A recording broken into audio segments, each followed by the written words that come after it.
What's up, debating metalheads, and welcome back to Debating Metal. I'm your host, Kenneth, the Dean of Metal, along with my co-host, Chris Kaye. Today, we've decided not to do any greatest hits or any worst of first or anything like that. No, today, we're doing something different altogether. Sometimes, despite talent and good songs, a band doesn't get things right the first time and might have to change things up to break a new market. We're going to discuss albums from a few bands that, for one reason or another, were remixed, remastered, and re-released before they really hit it big.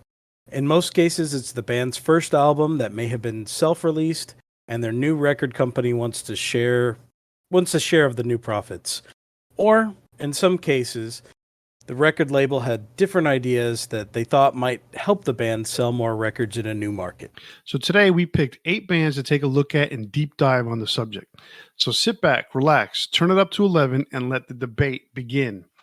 Remixed, remastered, and re-released. Chris, what are the 8 bands that we're going to be discussing tonight? So tonight we're going to be discussing Dokken, Whitesnake, AC/DC, Iced Earth, Motley Crue, Seether, Creed, and Godsmack. And for those of you who've been listening to us for a long time, there's a few bands on here that we've never talked about, and those are some of the selections that you made today. Yeah, so we're bringing up a bunch of bands that we really haven't put any focus on here, like Godsmack and Creed and Seether. We've never really talked about them. And Iced Earth, we've kind of vaguely mentioned a couple times in the past. So yeah, it's a lot different today, which is good. Different things are good. New options. I told you we're going to be doing that this year, guys. So, all right. We got 8 bands here. Which one do you want to start with? You know what? Let's talk about the band that kind of sparked the idea for this one. So, I'm going to talk about Dokken first. Okay. And so Dokken released in 1981, Break in the Chains. It was under the French label Carrera. Very kind of different time period in their history, really before they even bridged the market into the US. They were finding some popularity in Europe. But it wouldn't be till a couple years later that they really came over to the US. At this time, the first set of records, and George Lynch has said it's about 500. There's kind of some discrepancies here and there, but there was about 500 pressings that were under the name Don Dokken, Break in the Chains. So if you have one of those, you are in possession of a very rare piece of history. So basically, there's some pretty substantial differences between the album, even though the track listing is essentially the same. The order is different, and there is one song that became pretty much an entirely different song lyrically, but still retains the same melody.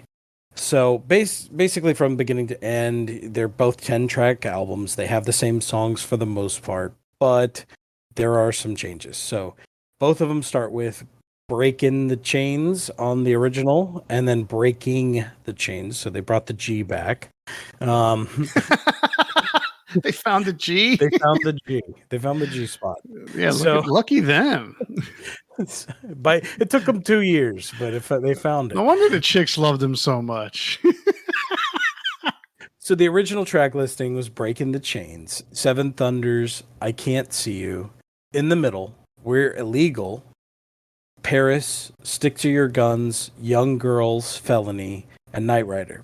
Now, right off the bat, you're going to hear We're Illegal. If you're familiar with the 1983 release, We're Illegal became Live to Rock, Rock to Live, which honestly is a much better song. The lyrics are a lot more fitting of the track.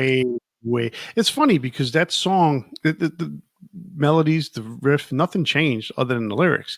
The lyrics, much better version with the lyrics for "Live to Rock, Rock to Live." Much better, and they fit better. Like the actual way they fit into the melody works better. Well, What doesn't make sense is the fact that they're like shouting and chanting "We're illegal." Like, what are you in a freaking different country or something like that? What the hell? Yeah, it's It made silly. no sense. I mean, I guess it was true because all that stuff took place in Europe when they recorded it and all that stuff. So yeah, maybe they were there They illegally or were something. illegal aliens. Uh, so yeah, that's an improvement. I would say there is also an oddity in the track listing. You heard me say young girls and then felony. You never want to have those in the same vicinity. Uh, maybe that's why they were illegal on this copy. The biggest differences, though, are that the guitar sound is much more raw on the original release. The overall sound is a bit duller. It does have a heavier front end of the album, so it starts with Breaking the Chains, Seven Thunders. It does feel heavier from the beginning, and then it goes into the softer stuff. I think they mixed it up a little bit better with the 1983 release, where it's kind of spread out a little bit better. The track listing, I think, makes more sense. The production is drastically better. The sound's much fuller. They re-recorded certain parts to kind of fix things or add to them. From what I understand, some of the work was done on the solos too. George had improved. Um, you know, I'm not a big fan of live versions on albums, but I think for the most part, Paris is Burning versus Paris works. The album ends with it, and it is a live track, which kind of gives it a little bit of gravitas and makes them sound like, hey, we're in front of these gigantic crowds. That being said, this wasn't the album that really helped them break the market, even though this was their first attempt. It was considered a flop by the label, but it did allow them to get to their next album, which they kind of talked the label into doing. And as we all know, Dawkins blew up from there. The appearances on Nightmare on Elm Street, etc., really helped. And it wouldn't be, what was it, Tooth and Nail was the next album? Tooth and Nail was the next album, and Tooth and Nail, I mean, is a banger from beginning to end. I mean, Yeah, it's a exactly. really good album, and it's a good thing that the record company decided to stick with them. And that was one of the things like I'm listening to this album, and I'm like, I can understand why the record company wanted to dump them, but at the same time, sitting there thinking to myself, wait a second, what happened to the time of developing artists? Yeah.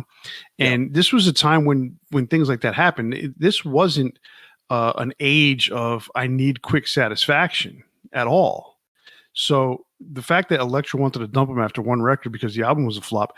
Well, first of all, you got to think about what happened. I mean, the songs are already 2 years old. Okay, Hmm. so you haven't had the band write any new material. They took the same material, reworked it, and they basically created one new song by changing the lyrics and to Live to Rock. So I get it that it was a flop, but to sit there and say, oh, we're considering dropping them, and then having Don and the band and management convince the label, hey, give us another shot. I mean, obviously that was a masterful piece of negotiating right there. Negotiating. it Negotiating. was it was a Foo masterful piece. Fighters. Foo Oh, Fighters. It was a masterful piece of negotiating for them to remain on Elektra Records, and it worked out for Elektra for sure. one thing that helped them as well was by the time they recorded the video for Breaking the Chains, uh, um, Jeff Pilson had joined the band, and he was in the video. The video had some cool style to it, and I think it kind of opened up some of the eyes to people. Um, oh, this is the band. This was something that kind of helped them bridge the gap until their next album came out, which was really what broke the market for them. That being said, it's not a bad album by any means. I think the 1983 version is definitely better. But there are some cool things. I do like the rawness of the guitar on the original. What's your opinion on the two? I mean, I prefer the Elektra version. Mhm. It's a little thicker sounding. A lot thicker sounding. The guitars, obviously, George's guitar sounds much thicker. It sounds less raw. It went, to me, in my opinion, breaking the chains. The 1981 Carrera release went from being a demo, which is what it sounds like, to Yes. being, I wouldn't even call it a major label release because it still has a real raw sound to it, but it's much better. It's, like I said, much thicker sound. The drums are a little bit, they're compressed and flat along the way. They're not very dynamic, but Dawkins drums have never been dynamic. Like, I don't know what they do, but they've never had that dynamic sound to go up and down. It's just always been very compressed sounding and even. Yeah. But that's not a takeaway from Doc, and that's just the way their sound was. They were more guitar oriented band, and I get it. But I mean, yeah, I prefer this version so much better. The only thing you may like Paris is Burning, the live version. Yeah, it gives a kind of we played live to a million people, whatever. But I actually like the studio version of Paris. I would always rather have a studio version. Right. I just think by putting it at the end of the album on a brand new band, essentially, it probably helped a little bit in some capacity. Oh, like they play live, they play in front of a lot of people. I still personally would always have a studio version. Yeah, I mean, for me, I would have left Paris studio version, and if you were going to do something, put it in a bonus track. I mean, it's not like it was unheard of. I guess on records, it is kind of unheard of, but they could have easily put it on a cassette because that was real popular back then. Just throwing an extra bonus track on cassettes. But who knows? I mean, it worked out the way it worked out because I always was curious as to why am I listening? Why how did they have a live song? I don't know. It always threw me off that they had Paris is Burning live. Like, where's the original? That's what I wanted to know. And for years, I didn't know that that the original version, Paris, was the same song. Not that I didn't know much about the original European release until the internet age came about. So all right, let's talk about something else here. Let's go ahead and talk about Creed. It's a new band we're talking about. A brand new band. Yes, we have not talked about Creed, and a lot of people are out there going, they're not heavy metal. Yeah, no, they're not. They're not, or they didn't start out as a pop band. That's for sure. But success does things to you, and it happens. I mean, there's lots of look. People want to get on people's shit for whatever. They need to remember there are certain bands from the 70s and 80s that they had acoustic songs. They had love songs in there, and they were still considered metal. They were still considered hard rock. So get over it, people. Okay, My Own Prison came out in 1997. It was first released on Blue Collar Records. It was a self-release. They basically paid for it themselves. Produced by a guy named John Kurzweg. And I got to say, I mean, I listened to the two side by side. They're very, very similar. There's not a lot of differences. But it definitely was remixed. There was some subtleness enough to kind of say, oh, I get it. So, like, for the most part, most every song on the Blue Collar version compared to Wind Up Records, which is what it was re-released on, only 2 months later, by the way, which is in and of itself an anomaly to get signed by a label and have your album remixed and re-released within 2 months is pretty quick. That is so all the songs are about 5 to 10 seconds longer. Certain songs were longer than that. Like My Own Prison is a whole extra section. It's 45 seconds longer. A song like Illusion, which is on the Wind Up version, had a different title. It was Illusion on the Blue Collar version. Again, mix being different. Illusion. Illusion. No, but I said it that way so that people understand, because I could say Illusion Yeah, and yeah, it still no. sounds the same because someone's going to make fun of my Illusion. accent. So What do you mean you don't understand? It's illusion, not illusion. Illusion. You know, right, exactly. I say tomato, you say tomato. Mm. No, I say tomato. What are you talking about? No. um.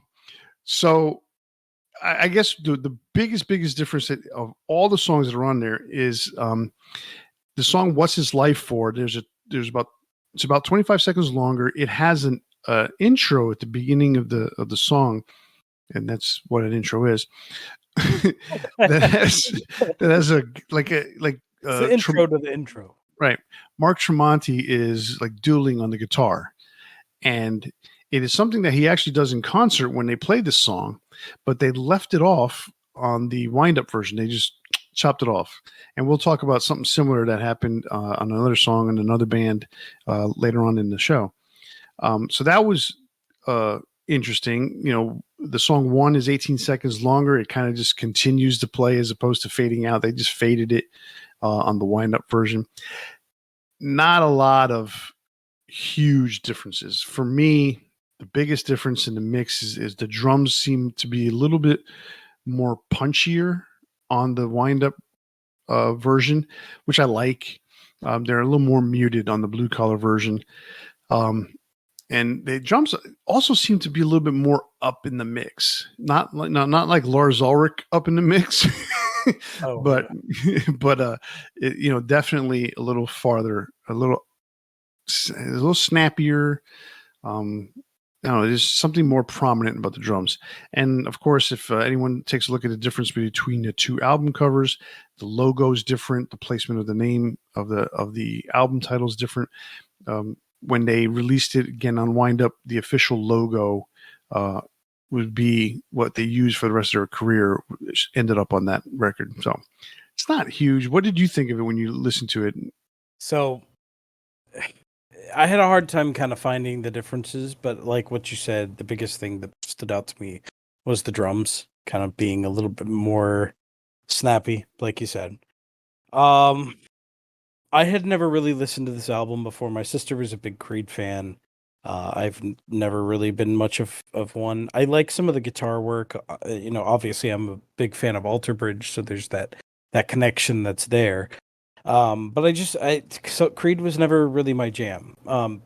But um, what I did notice, this album sounds quite a bit different than the rest of the stuff in their catalog. It's a little more somber, a little more alt rock, I guess, where the stuff that would follow was more upbeat.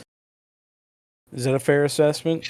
I could agree with that. I mean, knowing their catalog as well as I do, I Mhm. can see that definitely, like when you listen to songs that ode starts off at the beginning, it's quiet, it's somber, it has a heaviness to it. The heavy parts on these songs are slightly heavier than the heavy parts on the rest of their The their whole catalog. catalog. Yeah. But at the same time, I agree. Songs like "My Own Prison," it's a somber song. "Pity for a Dime," slow and somber.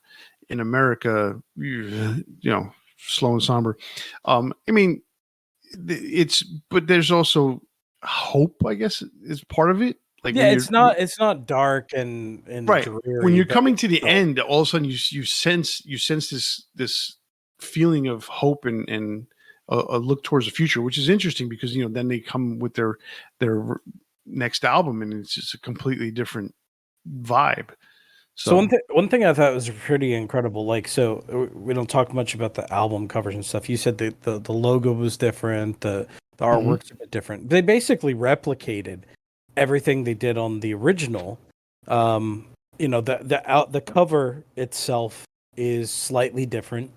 The back cover, they basically did the same thing. They just used a new version of the image. It looks way more professional, like an actual photographer really, kind of up to the ante there, and the graphic design is much better. So that is kind of interesting. That is a selling point. You're picking up an album, you want to see something that's visually appealing, and they really improved it quite a bit. So, um, I would say just for the little bit of reason where the drums sound better, that makes the wind up version better.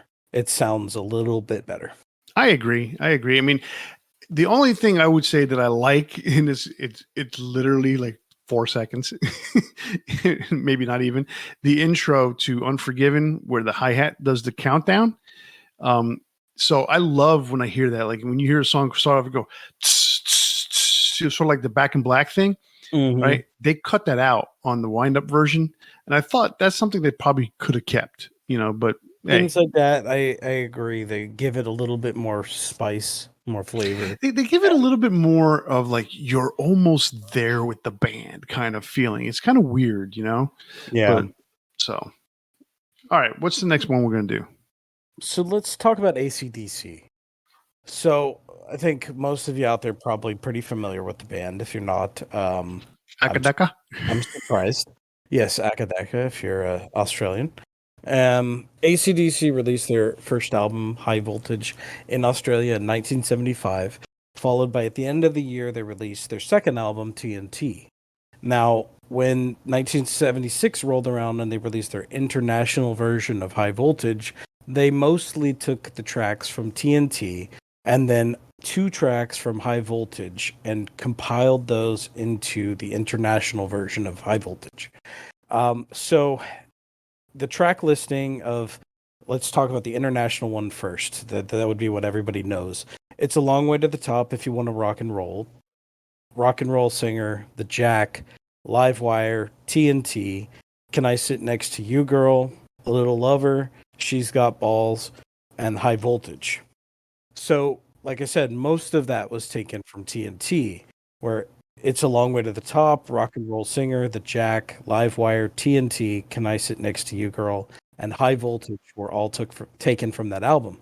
The other two tracks that were left off of that album for the international release were Rocker, which would later appear on Dirty Deeds Done Dirt Cheap, and School Days, which would later, much, much later, appear on Bonfire, which was a compilation set that had some live albums and then, oddly enough, Back in Black in its entirety. Um, That is a strange one, isn't it? it's a strange one. Which it was Bonfire. It's all about Bon Scott, and they put Back in Black on it. So Conspiracy theories. exactly. So High Voltage, most of that stuff ended up on Jailbreak or 74 Jailbreak for the US or international release. So Baby Please Don't Go, Soul Stripper, You Ain't Got a Hold on Me, and Show Business, along with Jailbreak, were the 74 Jailbreak. So Only She's Got Balls and Little Lover came from this album, which was the original High Voltage. Stick Around. I don't know if that's ever been released on anything else. Do you? No, Stick Around. If I'm not mistaken, isn't Stick Around the first song that Mr. I Can't Stop Playing AC/DC songs Dave Evans was on, and then they re-recorded it? No, that was Can I Sit Next to You, Girl. Was it? Okay. I mean, Can I It Sit might- Next to You, Girl was the first single they ever released. That may have been the B-side then. It might have been, yeah. And then Love Song, Oh Gene. Oh So, yeah, wow. so those are the only two songs that have never really made circulation again in any other form. But as you can see, most of it was taken from TNT, which was a much stronger album. In fact, the track listing, the first 5 tracks are exactly the same. So, for me, I like having them in their original forms. Whenever I was able to complete my full AC/DC collection, it was based around the Australian versions because that's what the band originally intended to release. So for me, I prefer those. There's not a lot of difference. Like if you're going to listen to TNT versus High Voltage, there's almost no difference. So it's really your own preference for the most part. But like I said, for me, I just like having them in their original forms. So I don't really understand AC/DC's history with all the albums being rearranged. We've talked about this before on previous episodes. I know you have some history with it where, you were a fan at the time and then, they're releasing one album with Brian Johnson, then they're releasing Dirty Deeds Done Cheap, which was a much earlier album with Bon Scott, and it probably confused a lot of people. Oh hell But yeah, it did. now in hindsight, we have access to all this stuff. I think it's worth listening to the original cuts. So the one thing here on this one, so the episode that we're doing is called Remixed, Remastered, and Re-released. So this one was not a remix, it was not a remaster, it was a realignment of songs. I guess it was definitely re-released. It's a re-release in essence because they're Yeah. calling it high voltage, but it's basically TNT with a couple high voltage songs. Now, and I get why they changed the title. I mean, I was literally just thinking about it right now. I mean, TNT, explosives. You don't want to get the wrong impression, especially from something internationally, especially in the U.S. With a lot of, and even back then in the mid '70s, the conservativeness. A title like that would just be kind of like provocative. So I get them changing the title for the international release. And then they did was say, you know what, let's call it the thing you called it before, high voltage. So it made sense.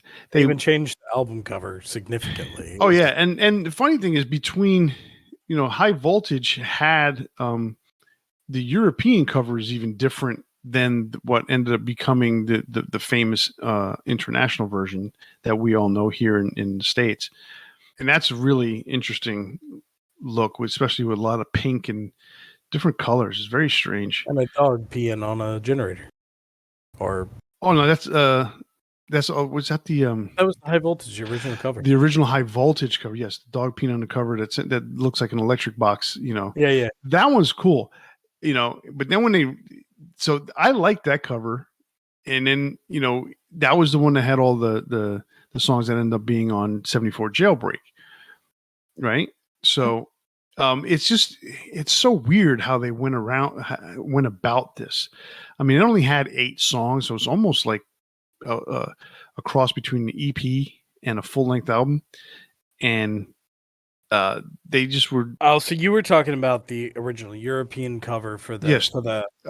Yeah. I was originally talking about the European cover for High Voltage. That was the international edition, which had kind of exaggerated body, anatomy for Bond. Right. And almost in the same way Dirty Deeds Done Cheap had his giant chicken leg arm.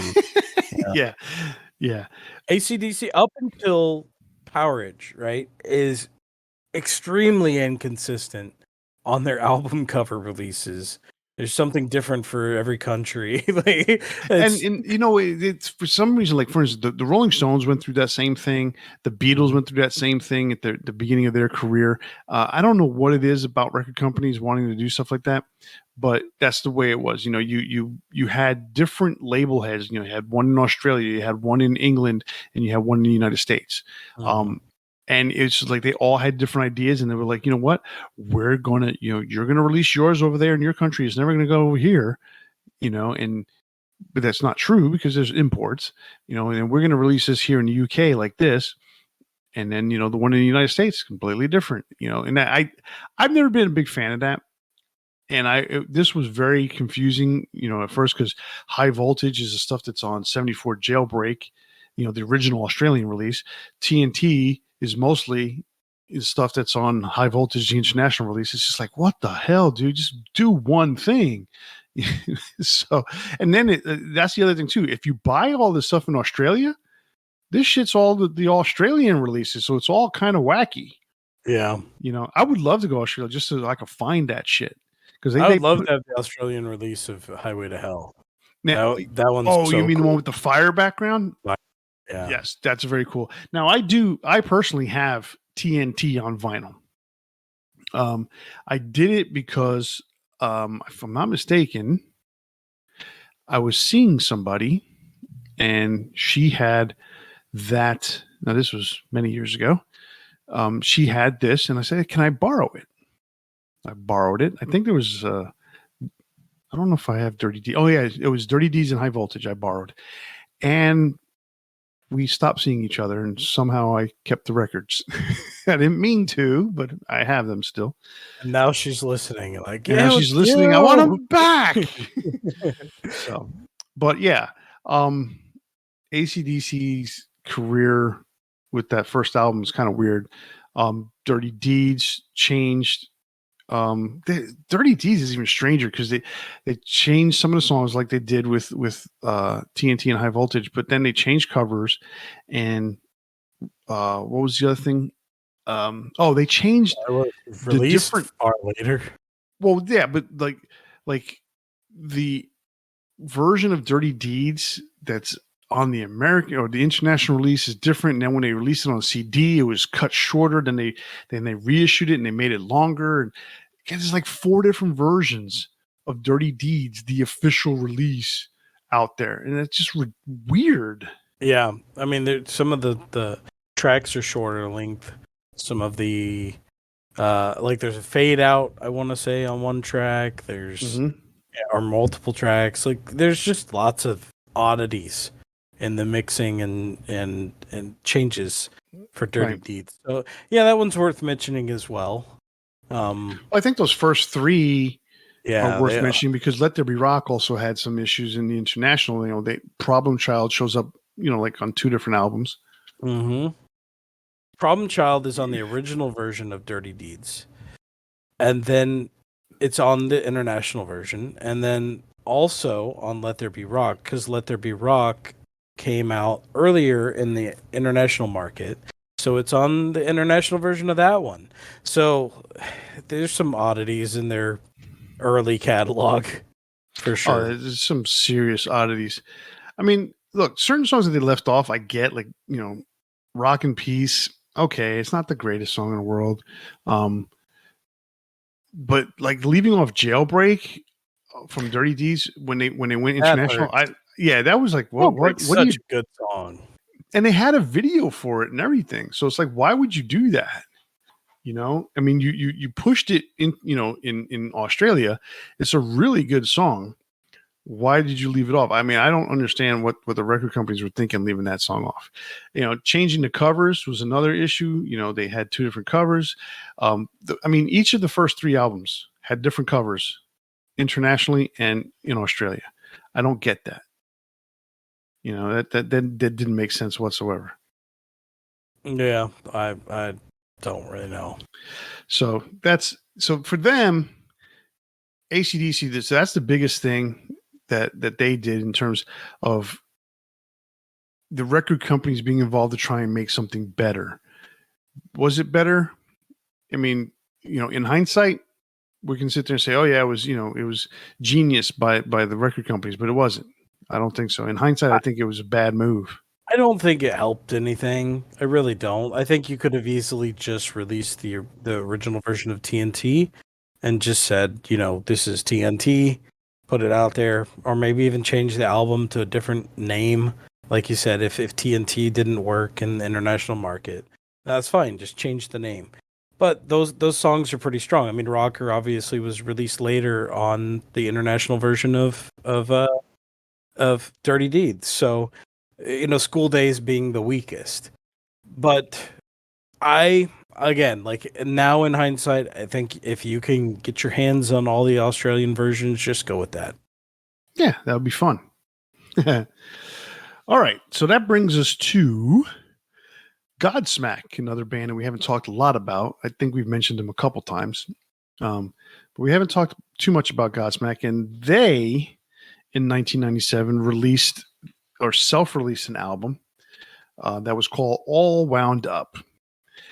And I got to say this, between one thing or another, Sully Erna got his chops. He was already in a professional band called Strip Mind. They were on a major label at one point. I actually have the record, the CD. So I would sit there and say that that's probably where he got some of his studio savvy, because this album was recorded very well, and it sounds really good. Either version, if you want to look at it that way. I don't think there was much in terms of too much remixing per se done on this. Maybe there's some subtleties with the vocals and the reverb. Drums are pretty much almost the same, identical. Okay, so when you look at the album covers or the albums, the first album that was released, self-released, all wound up, excuse me, has almost the same songs. Actually, it has all the same songs that ended up coming out on the re-release. So I had Moon Baby, Immune, Time Bomb, Keep Away, Situation, Stress, Bad Religion, Get Up, Get Out, Now or Never, Voodoo. The only song that's different that did not show up from one album to the next was a song called Going Down.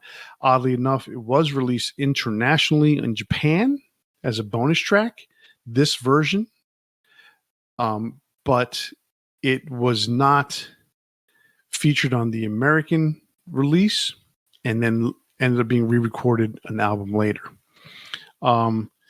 So when this album was released or re-released, they had to basically go in and remix the end, and it was kind of like they were forced to, because there was a lot of unauthorized samples that were used throughout many different songs, and so they had to go in there and say, okay, we can't use this one, we can't use this one. They literally had to take the mix and drop all those sample parts. But there were some that were kept. Right after Keep Away, the song Time Bomb comes in, and there's a spoken part from a movie that was kept, but other things, like the intro to Bad Religion from All Wound Up version, they completely removed that. It was a preacher talking about religion. They had it at the beginning of the song, and then they had something at the end of the song, completely removed. Other things here and there. Moon Baby, right around the 2:39 mark is when it goes into like this jam breakdown type of thing. There's a bunch of people on the all wound up version that are just kind of talking and sampled here and there, and they just keep repeating certain things and female noises and guys saying stuff, and there's a dude talking in the background, and then right at the end of the song they repeat tolerance and pain like 2 or 3 times. That's almost all of that is removed in the version that came out on Republic, and that one only has that guy who kind of like talks in the background really, really low in the mix. Trying to think what else. The end of Immune, the guitar feedback doesn't fade out on the original. It just kind of keeps going, and then it goes into the next song, where in the Republic version it goes and fades out. A real big thing is on Get Up, Get Out. People say, oh, it's 25 seconds longer, it's 25 seconds shorter, whatever it is. They split an intro. It's called Somewhere or Someone in London on the Republic version, but in the All Wound Up version, this song is just one. It's all part of Get Up, Get Out. And I get why they took it off. It's one of those things that you and I talk about all the time. Like, why can't they just make this two songs? And so that way you can cut straight to the the song you want to hear, as opposed to having to sit through 1.5 to 2 minutes of something you don't want to listen to. Yeah, So, I mean, that's what they did there. it's funny you have like Judas Priest with Hellion and Electric Eye, which Hellion's so short that it really doesn't need to be separated, and it would be fine. But then you have Iron Maiden, who sometimes like what's the first song on Final Frontier? You have Satellite 15 and the Final Frontier, which should be separated. So you have the option. Like, I'm always going to listen to it from beginning to end and not skip. But there's so many people that like, and it's such a long intro. Me, It's half the song. I'm one of them. It is half the song. They're each 4 minutes. Yeah. So it makes sense to separate it. I mean, Someone in London is a 2-minute intro, essentially. Yeah, and so look, if you want to listen to people walking around, London's, train station, that's great. Have at it. I'll go straight to Get Up, Get Out. That's a pretty cool song. Voodoo is a little bit different. It's the vocals are very up in the mix on the all wound up version, but on the Republic version, it's very even all the way across, which I actually think is better. There's the subtlety about it for me. You read comments online, oh, I like this version better so much. You get 10, 12 people in a row all like the original all wound up version. Well, there's a difference between sounding professional and sounding unprofessional. Put it that way. And to me, the Republic version, it's like a step up. Everything's almost the same, but you can tell that someone said, okay, you know what, you're going to put your suit and tie on today. It's a little And more mature, yeah. right. I mean, there's no difference in the songs. The recordings are the same, but and I like the track listing, the way they did it better on the Republic version. I think the songs flow better, rather than like, the All Wound Up ends with whatever. And that ended up being like one of their biggest songs. On the Republic version, it's the second song after Moon Baby. I personally love Moon Baby. I think that song kick ass. Then you got whatever, and you got Keep Away. So you got the first 5 songs, you got 3 singles. And I personally like Moon Baby. So those first 5 songs is 4 songs that I really, really dig. And then Get Up, Get Out comes on the 8th song. When you look at the All Wound Up version, I mean, that's all over the place, really. Moon Baby's first, Keep Away's 4th, Bad Religion's 7th, and then you followed by Get Up, Get Out. And you see, and I'm looking at this. So the first edition of All Wound Up didn't even include whatever. It ended up being added on later. So the album did end with Voodoo, which that's the way it should have ended. But then they added whatever. They should have thrown it in the middle of the album rather than at the end. So I don't know. What did you think of it when you listened to it?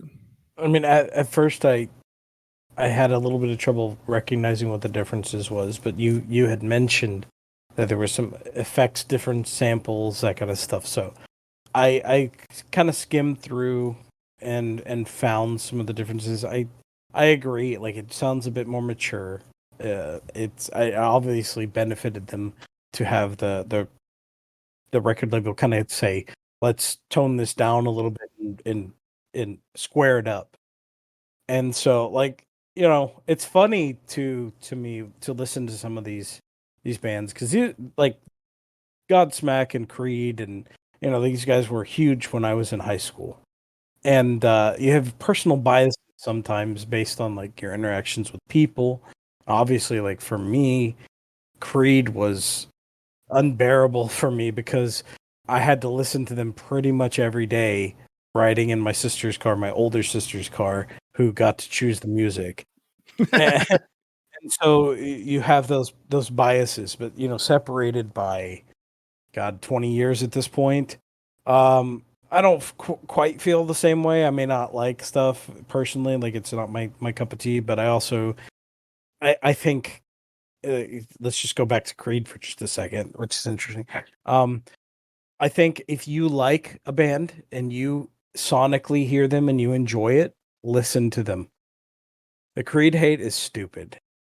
Listening to Godsmack, they're still not my thing, but I didn't hate them in the same way I did when I was a teenager. So, it's interesting. I think the studio or the major label version is better for sure.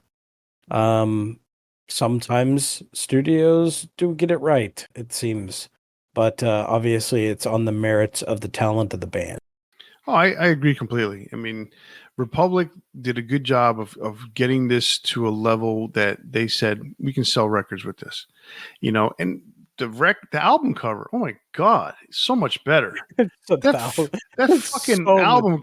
I don't know what the hell that they put on that front cover of All Wound Up. That's atrocious. It's fucking terrible. It looks more like something that would have come in the early 90s for maybe a grunge band that was making fun of like hair metal bands. That's, to me, when I look at this album cover, that's what I think of. It's like some glammed out guy or girl, which I can't really tell what it is. Strung up with wires watching a blank TV. To me, that looks like something right out of the early 90s. It's weird to see that in 1997. Then Godsmack, the actual album, has this goth-looking chick with, her makeup done, thin eyebrows, rings in her nose, and it's so edgy that it's like exactly 1998. Yeah. Well, It's the even got the tribal tattoo that like lots of people put around their belly button at that time. Like yeah. this album cover is exactly 1998 to me. The popcorn add-on to the all bound up cover just really fucking adds up, spices it up. Quite honestly, I like the cover for Godsmack. When Yeah, they what changed, is that popcorn? I didn't it's even notice that. terrible. You look, when you look at it from a Like distance, clip art added to. exactly. Yeah, the chick is a little edgy. Actually, this girl that's on the cover of the Godsmack album, the version, um, she looks like someone I used to work with at the record store. So every time I see it, I think of her, and she was really cool. I liked her a lot. Um, but it wasn't, there was no relationship there or anything like that, and she was never going to be in a relationship with me or any guy for that matter. But this chick, I thought there was something hot about her, and there's something hot about this chick on this cover too. So, and I guess it's the edginess that you're talking about Her name is Tony Tiller. on And this one. yeah. And Oh, no, the girl that you used to work with that I have no way of oh. knowing. I did not look at the credits at the bottom. Okay. Girl on CD layout. There you go. There you go. All right. Let's move on. Who are we talking about next? All right, let's talk about Whitesnake. We're going to talk about Slide It In. There's two versions, the UK release, and then just a couple months later, they released Slide It In, the US version. So the UK release is essentially, again, very similar to the US edition. The biggest difference being some of the personnel on the album. So the first release, which was the UK release, had Mickey Moody, who had been in the band for quite a while at that time, and Colin Hodgkinson. Mickey Moody on guitars, Colin on bass. When they brought it over to the US, there was a lot of circumstances that were involved in them making the changes that they did. So the whole goal for David Coverdale was to break the US. He had talked about it many times, and there was a bad relationship that had developed over time between Coverdale and Moody. They were barely talking. He didn't want Mickey Moody didn't want to be part of the band anymore, and so when he left, David Coverdale took it as the opportunity. So we're gonna revamp this. These guys, we're gonna get some good looking guys that are gonna work for this image that we're trying to cultivate. They brought in John Sykes and Neil Murray, and both of them are prolific musicians on their own right. Added a lot of features to the album, including new solos, some new guitar work, new bass recording. Everything was pushed more to the front in those regards. So guitar and bass were pushed to the front, and then keyboards and drums were pushed a little bit more to the back. It's a more bombastic recording. It feels fuller, and rightfully so. You essentially have 3 guitar tracks on there. I think it's a much better mix overall. But the other factor is the track listing, I think, works a lot better. The original starts off with Gambler, followed by Slide It In, Standing in the Shadow, Give Me More Time, Love Ain't No Stranger, Slow and Easy, Spit It Out, All or Nothing, Hungry for Love, and Guilty for Love. So for the US release, they wanted to start off with the strongest single, and that was Slide It In. I think that was a really wise choice. It's the first thing you hear. So if you were sampling or anything like that, that's going to be the first thing you hear, and it is a really good opener. I mean, they took Slow and Easy from the second side of the album, put that as the second track. Then they moved Love Ain't No Stranger, which is again another really strong track, up to track 3, All or Nothing, and then ending it with Gambler. I think Gambler's a cool track, but it works better as the closer for side 1. So side 2 begins with Guilty for Love, then Hungry for Love, Give Me More Time, Spit It Out, and Standing in the Shadow. They took the track 3 and moved it all the way to the end. So what they really did here was they front loaded the album, and it worked to great effect. They not long after that would record the White Snake album, and they finally did, between these two albums, really did break the US, and it achieved exactly what David Coverdale was trying to do. So he really thought about, like, how do I make this good album that has a lot of potential? How do I make it work for an American audience? And succeeded with spades. I mean, I think Slide It In is one of their strongest albums. Slide It In is my favorite Whitesnake album. And it was the first one I ever heard. Um, it confused me when they re-released this, and I'm talking about like an anniversary edition. It confused me when they said, okay, they actually remastered it and they put out the UK version, but I don't even know if it was the UK version. I think the anniversary edition, they put the songs in the order of the original release. Yes, they did. That was the 2019 remaster, I believe. Right. And which is weird because it's the US mixes in the UK order. And I'm like, what the hell's this? And it was so weird because, I put the CD in and I'm expecting, and I hear Gambler just kind of fade in. I'm like, what the hell? And I was like, why is it taking so long to start? So it threw me off. But anyway, regardless of that, I grew up listening to the Geffen Records American version, which Slide It In first.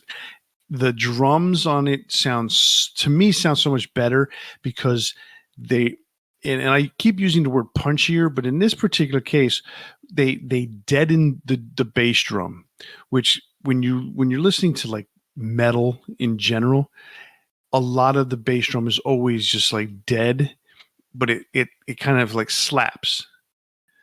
And that's what they did for this. The UK release had drums that sounded like Eric Carr from Creatures of the Night, the bass drum. It's just real, very reverby, not as bad as Eric. Creatures of the Night was a completely different animal. It's a great sound. It was perfect for what they needed to do at the time. But this, I don't know if someone listened to that and said, "Oh, that would be great," and they made Cozy Powell or whoever. I guess it was Martin Birch who produced it. So when they mixed it or whatever, they gave it that bombastic bass drum sound. It didn't work because of the way it was mixed overall. Heavy keyboards, not so heavy on the guitars, kind of weird thing. The US version with that whole, I mean, I was just like the bass, Neil Murray. So bringing Neil Murray back into the band was huge because he used to be in Whitesnake, and then he left, and Colin came in, and then they brought him back. It was huge. He was such he knew the band, so that was his thing. And the bass parts are so much better. They really really punch and come through the thickness of his bass playing. Excellent work. The album to me is so much better in the US release than it is in the UK. The track listing, I think the only thing about the track listing that I would disagree with was putting Standing in the Shadow at the end.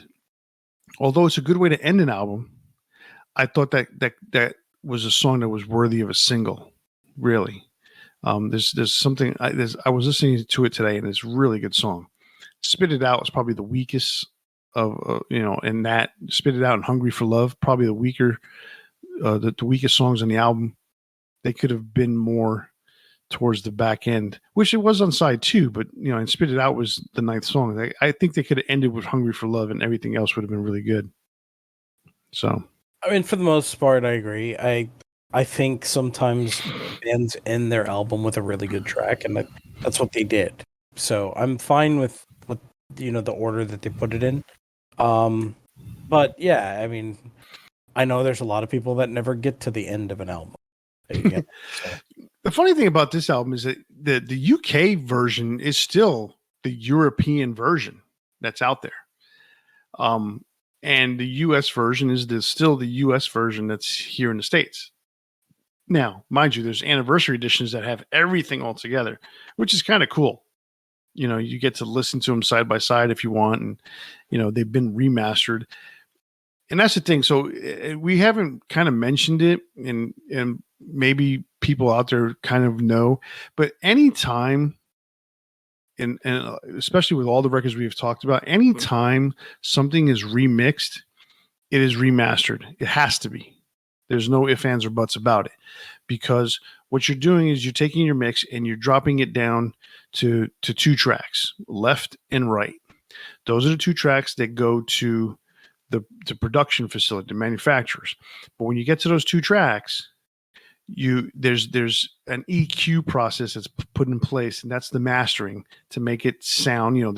There's compression, there's you know, and little tweaks here and there to the EQ that will give it its final sound.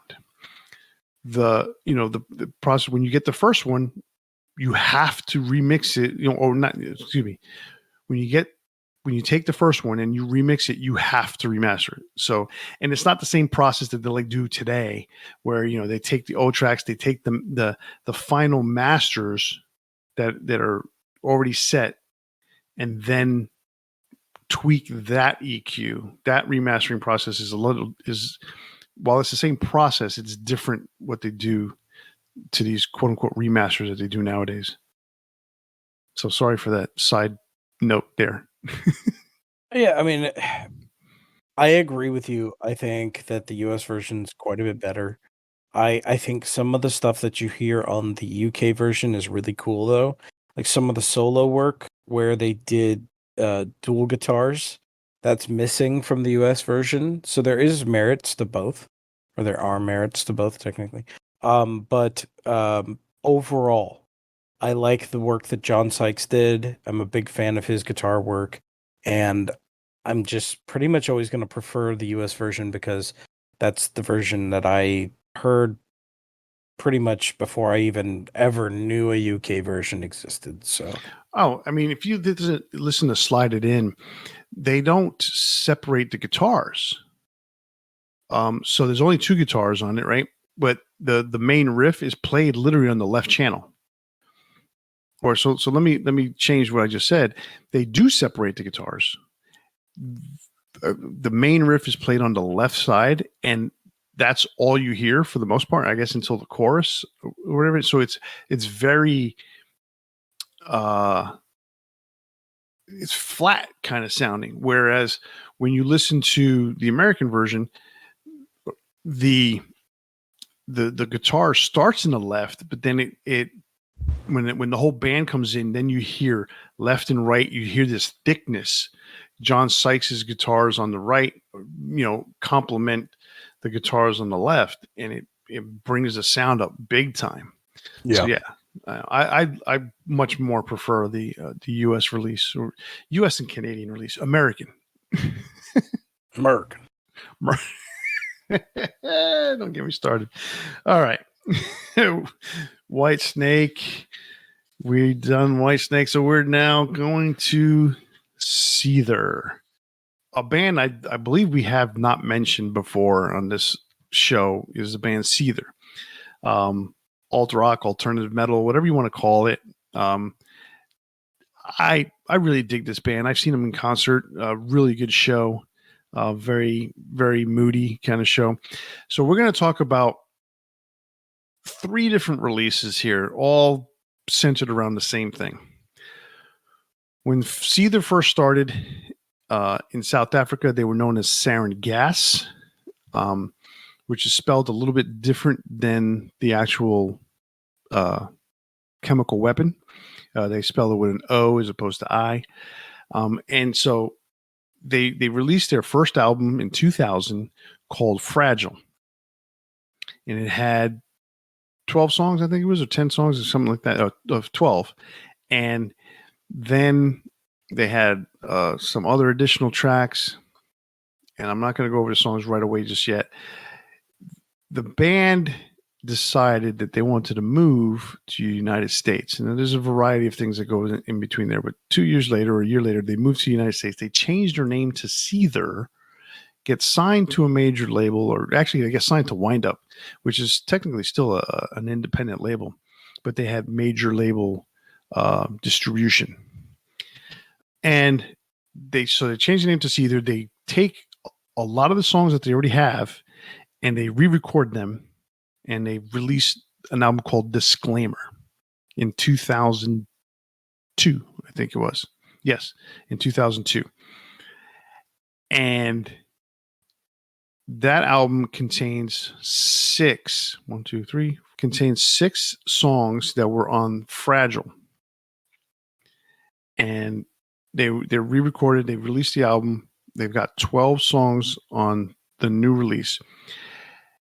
Somewhere along the way, the record label, because they became okay. So this Seether got popular with wrestling, movie soundtracks, and then Sean Morgan started dating Amy Lee from Evanescence. They re-recorded or did a new recording of the song "Broken," which was released on the original Disclaimer, with her singing part of the verses. It's more electric compared to the first version, which was more acoustic, and the record label wanted to release it. Band said, "Well, yeah, okay," but the record label wanted to redo the first album, so they had to come up with this big compromise. And so the compromise was they'll release the album. They'll release the album with the new version of Broken, but to satisfy the band added like 6 new songs, I think it was. And then they also released a bonus disc that had videos and stuff and live stuff on it as well. And they remixed the album because they added a permanent guitar player, Pat Callahan. So they added some guitar melodies on top of it. Very subtle, hard to distinguish the difference, but there is some differences, especially with reverb and in that on the mix. Also the remastering process. And then they discontinued Disclaimer 1, if you want to call it that. So that's a really complicated story to get your first album out to the general public. Yeah, that's kind of crazy. I mean, because Fragile and Sarin Gas only technically exists in South Africa, right?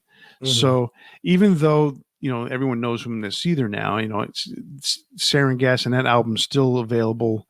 Obviously, it's on YouTube now. It's you can buy it on Discogs, and you can buy used versions, but it's only available in South Africa technically. Disclaimer, Seether.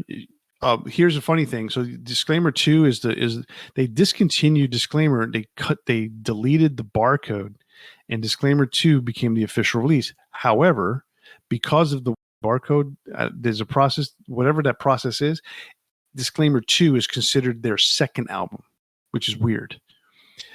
And now they just did an anniversary edition of Disclaimer. Of the first one. So it has the first mixes and it's an anniversary edition. So fucking weird. Very strange. And it has a completely different cover. So Fragile has a cover, Disclaimer has a cover, and Disclaimer 2 has a cover. Now the Disclaimer 1 anniversary edition has a different cover. So there's 4 different covers. It is insane. Now, I know you're not a big Seether fan. I personally think... I mean, I'm just indifferent because I never really listened to them. It's hard for me to say, like... I mean, they're not my style, so it's hard for me to say either way. I don't really care for that typical style of that time, but I haven't listened to them enough to give a solid yay or nay. Right, and I understand that. I get that. Everyone has their preferences. When I first picked up Disclaimer, I got it as a promo when I got to how would I put it? When I started working at the record store again the second time, I got it as a promo. It was pretty cool. That first riff for Gasoline is so heavy.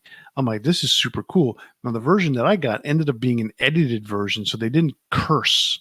They didn't have any foul language on it. They literally deleted it or kind of somehow figured out a way to get rid of it. And it wasn't because it wasn't like a mix. They edited some stuff on top of it. Gasoline is such a cool song. And then Needles. I love Needles. The drums at the beginning of it.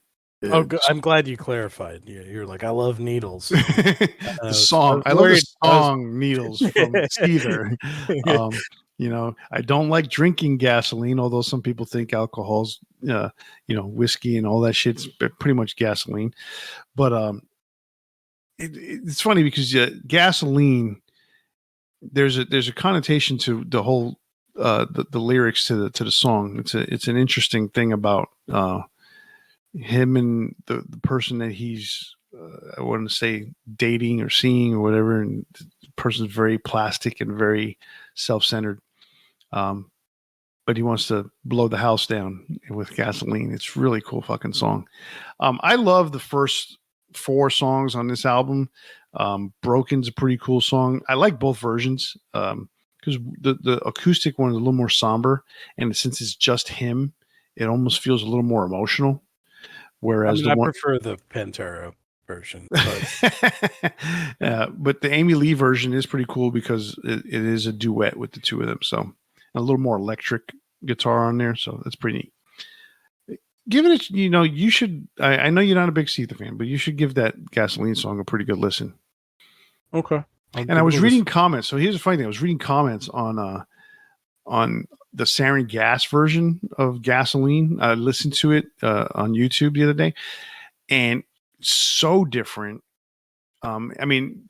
Different in the fact that it's a different recording, very demo sounding, very heavy sounding, but still is as dynamic, I guess you could say, as the one that became popular. But it's so like the people preferring the Sarin Gas version over the Seether version is so weird to me because the Seether version is just so thick and heavy.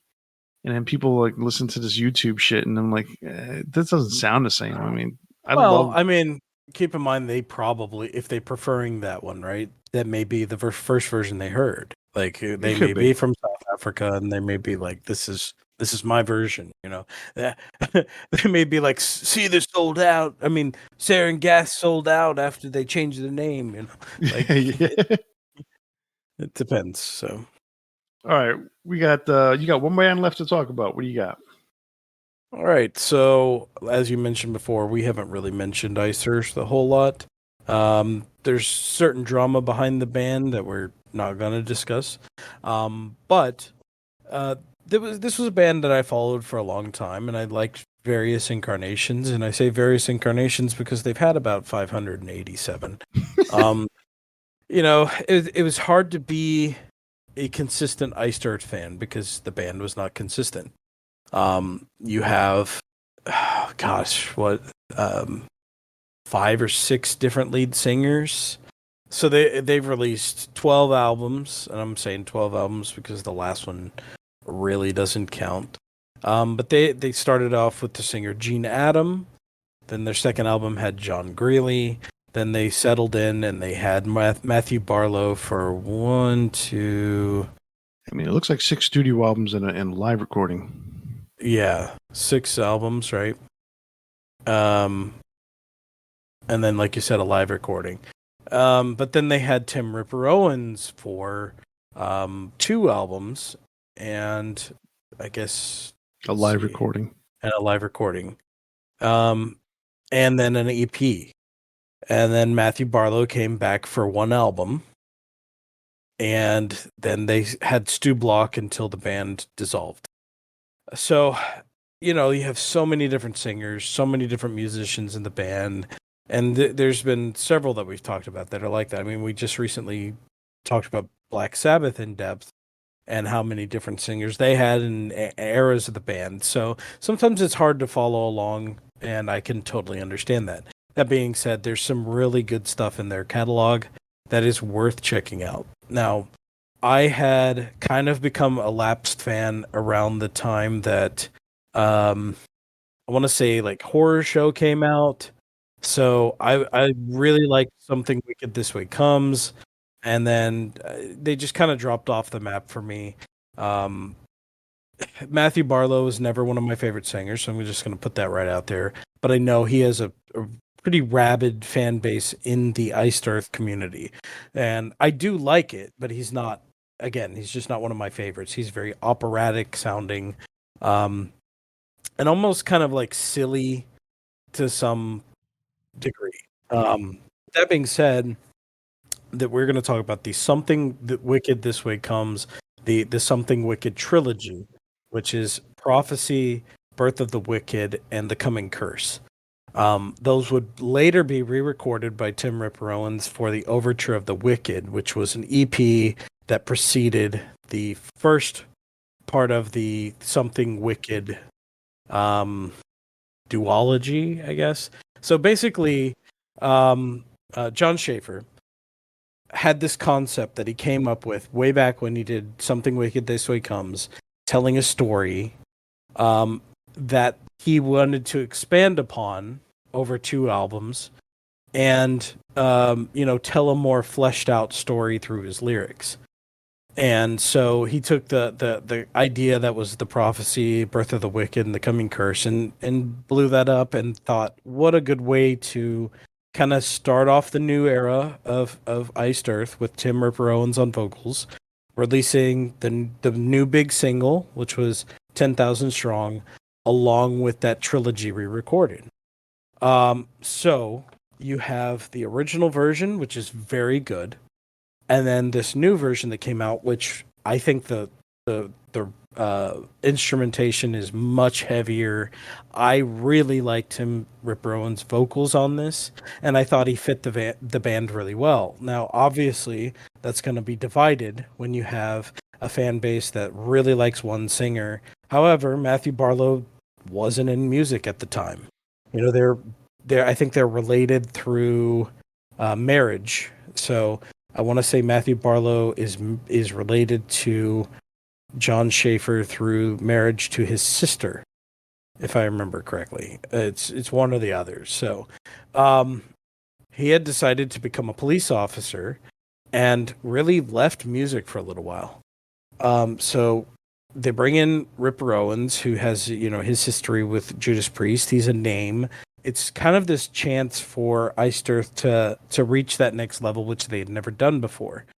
And there was some hype behind it. I picked up Overture of the Wicked, and I absolutely loved that EP. I thought it was amazing. 10,000 Strong is a super good song, and then the re-recordings really got me hyped up for Something Wicked Part 1. And I remember when that album came out, it didn't quite live up to my expectations. In some ways, it's like any concept album where there's like some good stuff, some kind of weak stuff, a lot of fluff kind of filling out a story that they're trying to tell. And so but I was still very hyped up behind it. And I think a lot of people were too, at least that I knew, that were in forums at the time. I mean, this was back in 2007. So I saw a lot of positivity and a lot of negativity as far as, people just want what they want. The fandoms are going to try, and they have every right to be, because they're the people that support a property, a band, etc. They can have their opinions. But I saw more and more people kind of getting hyped up about the Ripper Owens aspect of the band. And then all of a sudden, he was out of the band, and nobody knew really why. And years later, we're get interviews and them talking about it. I think last year, both parties kind of opened up about it. Basically, John Schaefer said, "I got to teach you how to become a front man. You're not a front man." And Wendy Dio, who is Owen's manager, said, "You need to get out of this band." And so it kind of fell apart from there. And then you find out that part 2 of the story is sung by Matthew Barlow. He's coming back into the band. There was a lot of hype behind that too. And so they re-recorded some of the stuff that appeared on Framing Armageddon, Session Massacre, The Clouding, and A Charge to Keep. Those were the big singles off of that album. And they said, we're going to have Matthew Barlow record these. along with some of the new stuff that was going to be on the next album. So same kind of idea. They had Ripper Owens record old Barlow stuff, and then now they're having Barlow record Ripper stuff. So that leads into the second part of the album. Not long after, Matthew Barlow leaves music again, leaves the band. And so you had this huge opportunity that they could have done something with, and that the band had finally kind of built up this hype behind and built up interest, and then it just kind of fizzled out. So there was all this effort put into it, obviously, multiple times, with them saying like, this is the new version of the band. We're going to re-record this music, and this is we're going full throttle. And just the inability to work with certain people, the inability to mesh, it just deflated everything. And from that point, they never kind of got back on track. They released Dystopia a few years later with Stu Block on vocals. That was another opportunity that kind of got some hype behind it, got people going, okay. But I think, after so many rapid changes and so many times saying, this is it, we're finally doing this, basically, people just lost interest. And it's really unfortunate. I've never been a fan of Iced Earth, and that's not because I don't like them. It's not because I disapprove of their music or whatever it is. I never got into them. And I've always read about them. I always thought they had really cool album covers. But over the years, I've learned about John Schaefer, and I've learned that he's one of those kinds of guys that can be difficult to work with. He can have a big ego. And so, obviously, from what you've been describing, that's pretty much been their biggest stumbling block to becoming bigger than they are, or than they were, however you want to look at where they're at right now. I mean, yeah, there's similarities to Yngwie in that capacity, where Yngwie is a virtuoso guitar player, but never plays with musicians for very long. To the point that some of his best albums are with singers that no longer ever want to work with him. So, um, and it's sad, but at the same time, like, I think there are specific fans that it doesn't matter. As long as the guitar work is amazing, they're going to listen. And that's fair. Like, I get that, but it's always going to be something that holds back certain bands. Iced Earth, namely, being who we're talking about. But that's always going to prevent them from reaching that next level. And these two albums were kind of that moment where you go like, oh, there's this push. They're possibly going to reach a next level as a fan, but they just, he squandered it basically. And it's funny because when you think about what they've, what they were trying to accomplish. I mean, their um, their makeup as a band, as a unit, as a what's the word I'm trying to say? It's not even as a band, as unit, as a musical endeavor. Put it that way, Okay. right? John's idea with all the concept albums and all the storytelling that goes on, that's a difficult thing to basically continue on an every album basis and gain new fans, or to gain, or even hold the fans you have. That's my idea. Like a band that constantly does concept albums, I mean, unless it's one of those things that cross over to the masses, you're really kind of pigeonholing yourself into one lane. Yeah.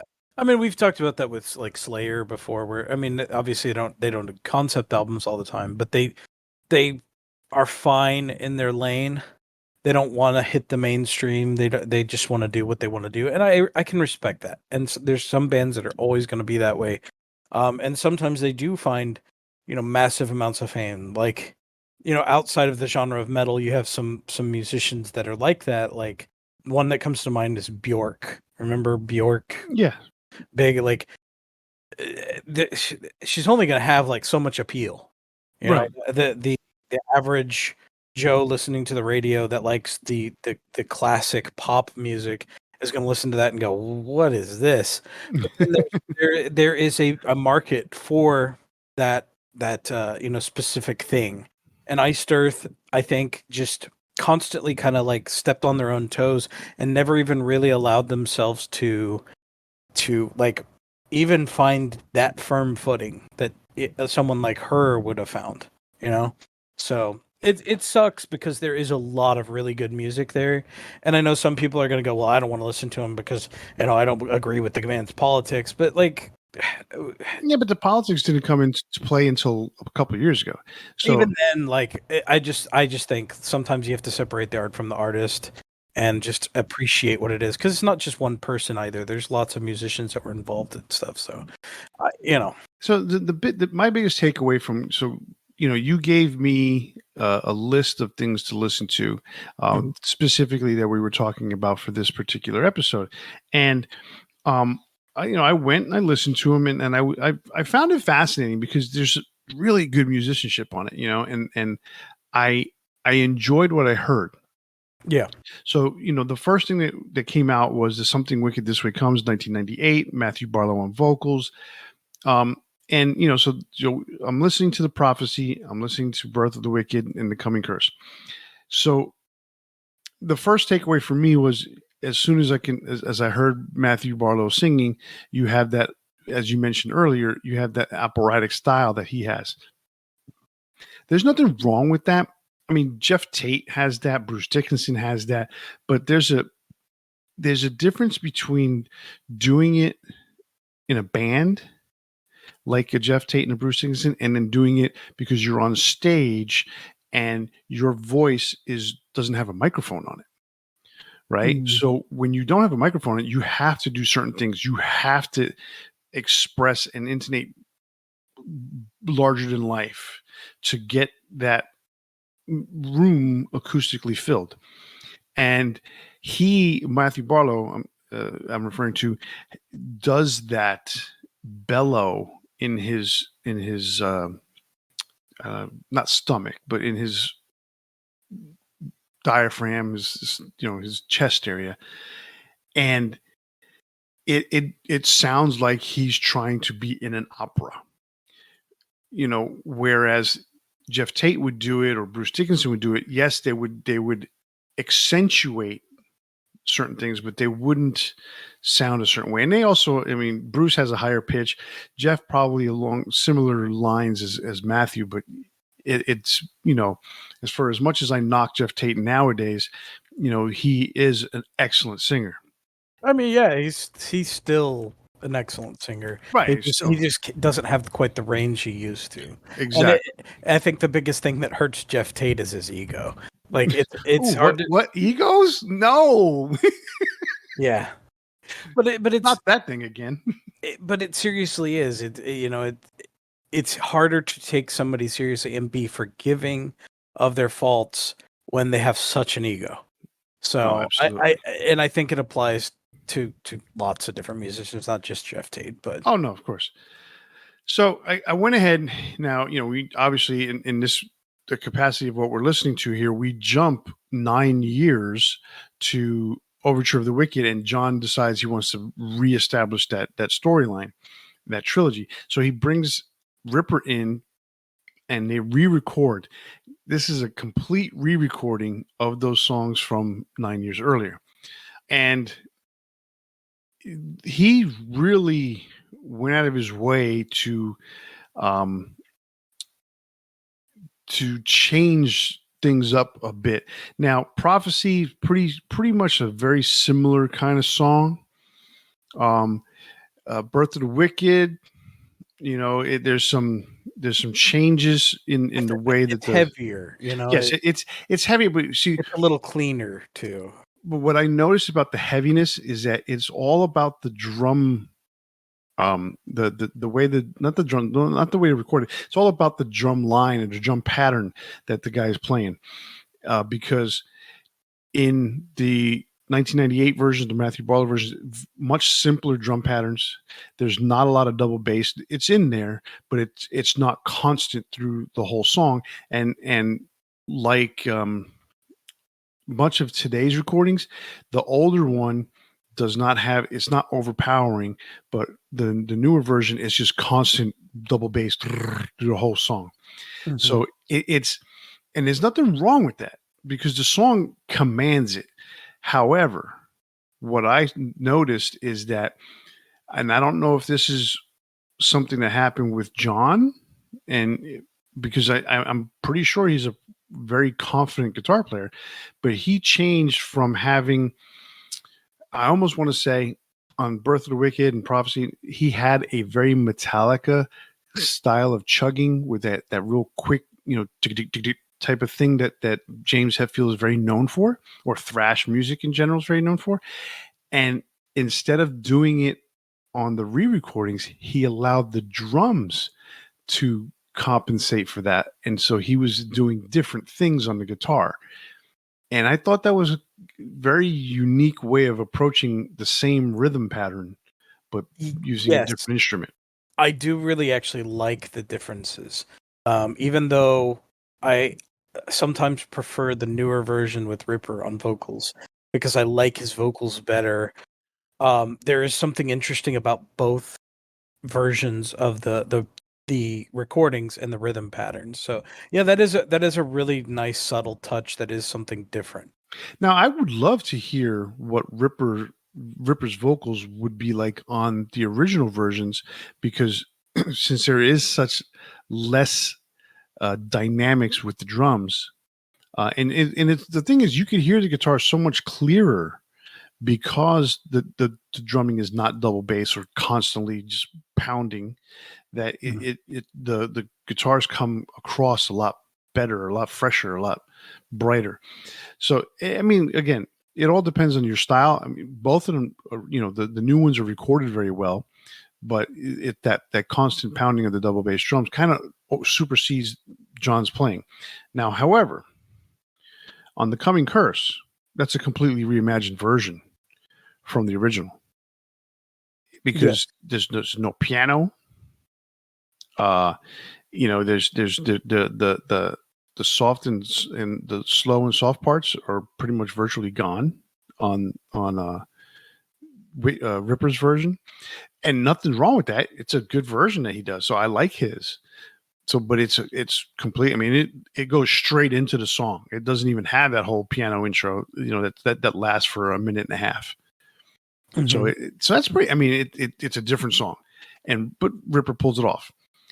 Now, it's different, but it still feels the same. Like it doesn't feel like a completely different song. But yes, instrumentation is very different. Right. Now, just a short while later, or through the same recording sessions, they come out with Something Wicked Part 1, or Framing Armageddon, Something Wicked Part 1. And so a new trilogy was Session Massacre, The Clouding, and A Charge to Keep. So I'm listening to it, and I'm like, okay, I'm going to listen to it, and then let me listen to the other version. And I'm like, wow, this sounds familiar. So then I go to the second song, I go to The Clouding, and I go, let me listen to this. All right, cool. Let me go listen to the Matthew Barlow version. Wow, this sounds awfully familiar. Wait a second. Did they just change the vocals? Yes, they just changed the vocals. So there's no re-recording. It's a remix. And so it's the same tracks, remixed, and not a lot of differences in the remix. It's just some subtleties. But the vocals, a whole new vocal line. I'm like, okay. So that one is one of those things where it's like a really good comparison, because you're doing nothing but comparing vocal line to vocal line. Yes. Still like Ripper's better. I agree. Partially because it's the original version and it's how it was intended to be done. And then you have Barlow coming in afterward, and anytime you're doing a cover, you're doing a cover. It's not going to be those natural thoughts and emotions and feelings and stuff like that. You are copying somebody else's work, and there's been many out there that are able to do it well. I think Barlow, having his relationship with Iced Earth and everything, and you know, it's not hard stepping into the same shoes you once were in sometimes. So for that aspect, I think he did it well. I just still prefer Ripper's version. Oh yeah, I mean the interesting thing about it was like it's you those are the types of things. Let me start that thought again. You're right in that a vocalist, he doesn't have the same feeling towards a song. Interestingly enough, with Matthew, because he is close to John, um, it probably was easier for him to step into those types of shoes Exactly. and Yeah. be a Phil. Now, there is the big thing is, since he's not part of the original recording process, right? The conceptualizing and the conversations that you have back and forth are different. They're not the same. You're not involved in the creative process. You're just involved in, it's already been created for you. I just need you to redo this, you know? And so sometimes it comes across differently, but Matthew did a great job. He's just not the same singer as Ripper. Yep. And so it just, there's a completely big difference there. I mean, like I said, I for one prefer the Ripper versions, like you mentioned. Um, and I just found it curious that they went ahead and did that, rather than just release the new song "I Walk Alone." No, I'm gonna go ahead and do the whole trilogy again.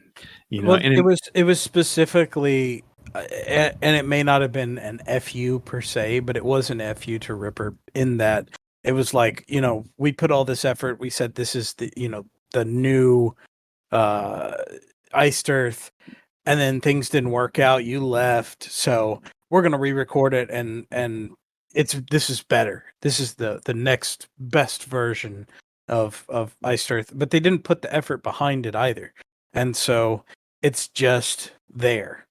I think a lot of people missed the single even coming out. So it's one of those things that, you can sit there and say, "Oh yeah, here, f you, Ripper." I'm going to do it better. I'm going to bring my old guy back in. Haha. But who's the person who needs to look himself in the mirror the most? And it's John. And he has to realize, oh yeah, we had all these plans and this dude walks away from me. But why did he walk away? He didn't walk away just because he felt like being a dick. That's one of those things. Like, if you give the his guy an manager opportunity, told him, "Get the hell well, out." but why? Because she recognized, you know, going through very similar situations in the past with Ronnie, Mm-hmm. she realized that it wasn't going to work. Oh, You for sure. know, Yeah. so I mean, I don't blame her for telling him to get the hell out of it. I don't blame him for leaving. But the only way that you can blame him for leaving is if he had a really long tenured relationship with John that never necessarily came to fruition until they recorded together. Like, if they were buds from like when they were 10 years old, right? And they finally got a chance to be together, it's a different story, because they had these plans. But this was a relationship that became available to each of them. They took the opportunity to join up together, and Ripper's like, yeah, I might not want to be here for too much longer, and then he bailed out. That's it. Pretty much, yeah. So I don't blame him.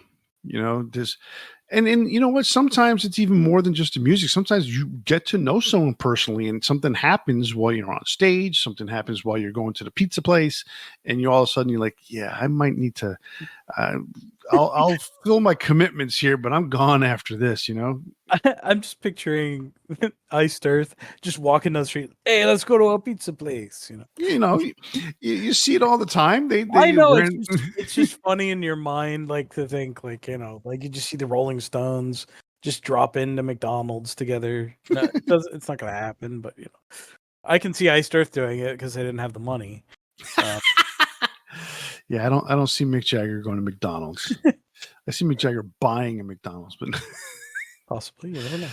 so yeah, I'm liking the Ripper versions better. So you having not really been a fan of Iced Earth before, like, what do you think of some of the music you listen to? I mean, the music's cool. I mean, John's got a great guitar tone. Um, Obviously, musicianship wise, he's always trying to play with the best, and he has some really talented musicians behind him. Yeah. I mean, I don't take anything away from the musicianship. Does some good covers. I mean, I have and I bought the covers album that he released. But other than that, I mean, I've never purchased anything else from them. I just thought, like, did it change anything? Like, did you enjoy what you listened to, or I Yes. did. I did enjoy it. Now, so for me, right now, I guess in the point in my life, it's really difficult for me to like I have to slowly build into, like, I've been wanting to get more and more into power metal, Mhm. but I haven't. Like, I've heard songs here and there from Hammerfall. I've heard songs here and there from Ice Earth. I've never just gone out of my way and say, "Hey, let me check this whole thing out here and go from there." That's fair enough. I've tried to, like, same thing happened with what's the band? They just got a Volbeat.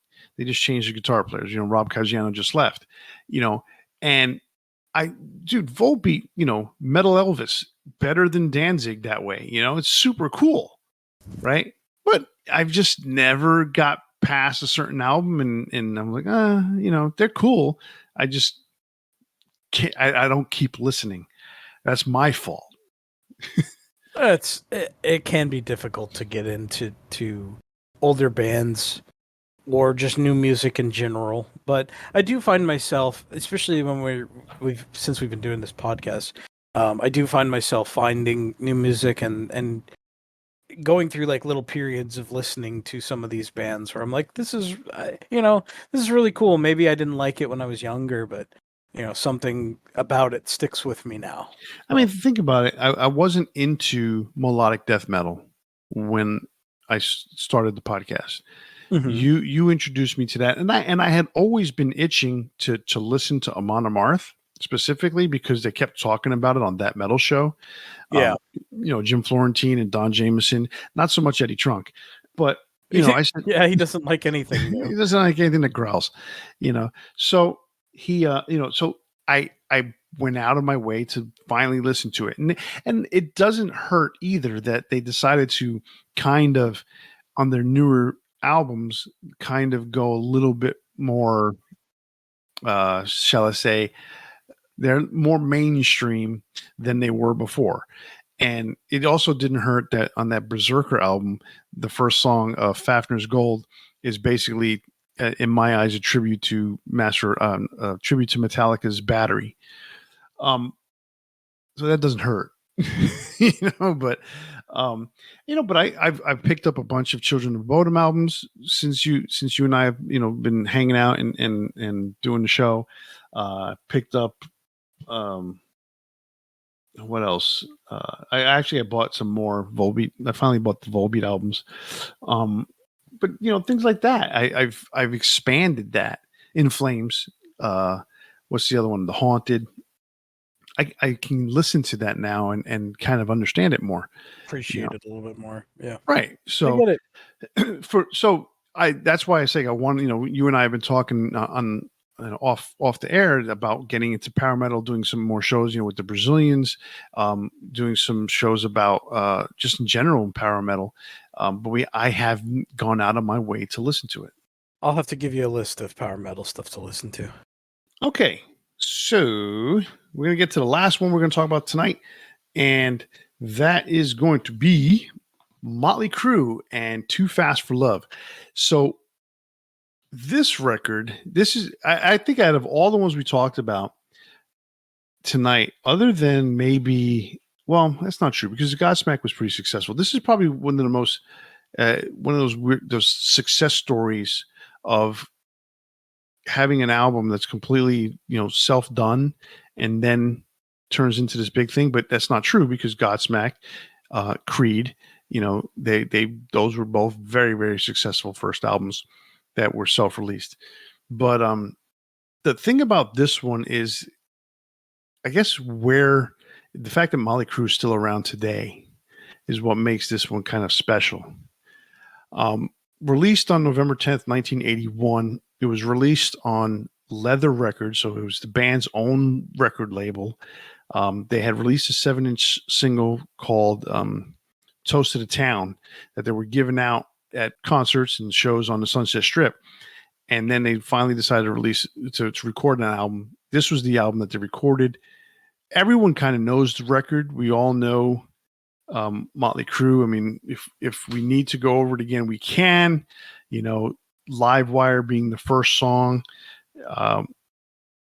The funny thing about it is, if you go to the Leather Records version of this, it's got a different second song. But what everyone knows out there is, we know Live Wire, Come On and Dance, Public Enemy #1, Merry Go Round, Take Me to the Top, Piece of Your Action, Starry Eyes, Too Fast for Love, and On with the Show. Well, the Leather Records version is a little different. Starts with Live Wire, but then it goes to Public Enemy #1.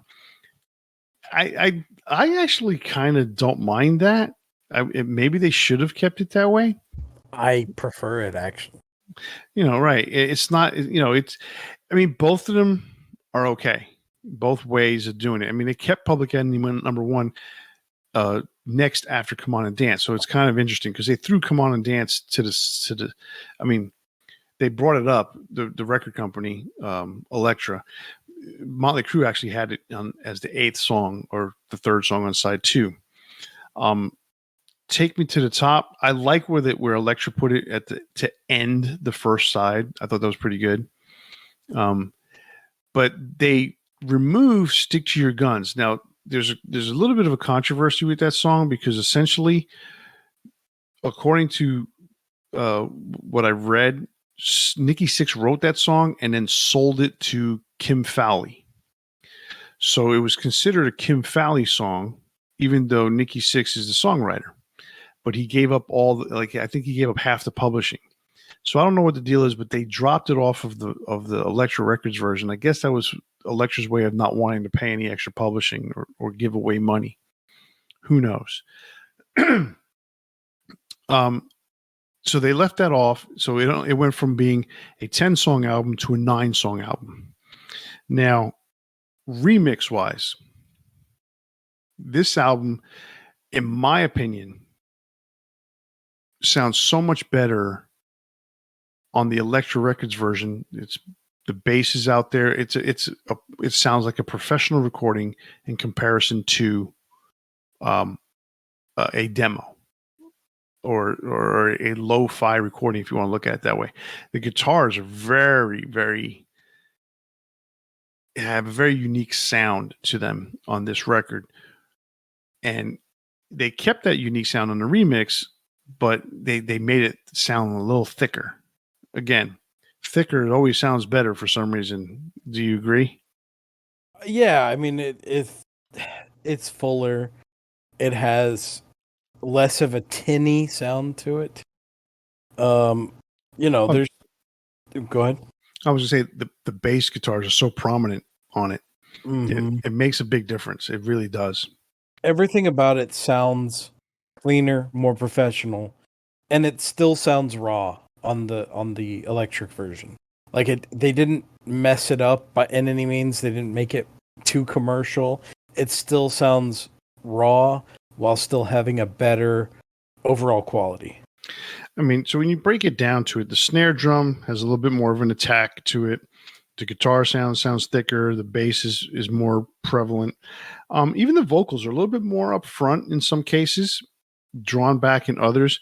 But in really, it's weird. So there's a lot of different effects that they put on in the original Leather Records version on Vince's vocals that were removed on the Elektra version. Although in some other cases they added some reverb to Vince's vocals because I guess that portion of the song kind of commanded it, demanded it, whatever you want to call it, and it was necessary.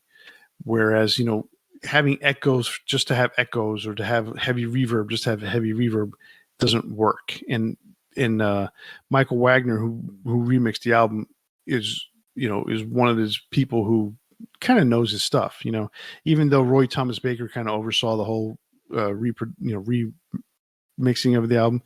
Michael Wagner was the guy twiddling the knobs. The biggest difference, there's two really huge differences there. Too Fast for Love, the title track, there is an intro version, 33-second long intro that is completely left off. They took it out. I don't see any reason why they took it out. I mean, it's not like the album was on a time crunch or anything like that, especially since they had cut a whole song off of it. So I didn't see any reason why to knock it out, but they did. And then the next big thing was on Come On and Dance. Well, actually, no. On Merry Go Round, they had the original Leather Records version has an acoustic intro, whereas the Elektra Records version, they I don't know if it was re-recorded or not necessarily re-recorded, but an added recorded part. It may have been something that was already part of the tapes, and they just discarded the acoustic version and they kept the electric version. But there's electric guitar in Merry Go Round that's not on the Leather Records version. There's also on the actual on Livewire, there is this clapping that's in the end of the song. So like Yes. every time they do the and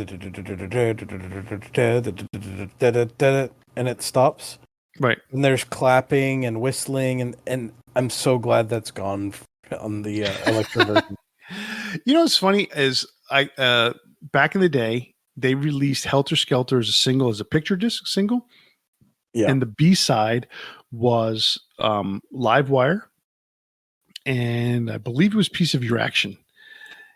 So the Livewire was the original Leather Records version. So it had that clapping and all that noise. And I'm sitting there thinking, wow, it was so interesting to hear the two different versions. Do I prefer one over the other? I prefer the Elektra mix. If Elektra had kept some of that clapping or some of the, because there's some other sounds there too that I think would have kind of made it just as interesting, that the like a cross between the two, but Elektra removed everything completely, and that's what we're used to. So I just like the silence because it makes it that much more like kind of dramatic. Yeah, right. You're I correct. don't care as much for the clapping and it's just filling the space when it's not necessary. Sometimes it's just nice to have that moment of silence where like there's space in between. There's room to breathe. No, I agree completely. I agree completely with that. And I thought that's what I thought the Leather Records version had one spot of that was silent, but I can't remember. Anyhow, on Come On and Dance. So here's the difference there. So on Vince's vocals, every time he comes into the Come On and Dance chorus, he does this high pitch, and you can call it squealing, but he's singing something at high pitch. He's vocalizing really loud in this high pitch.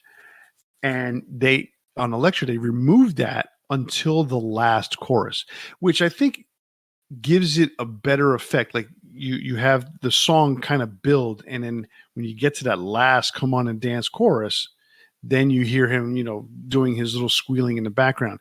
That works better to me than doing it every single time.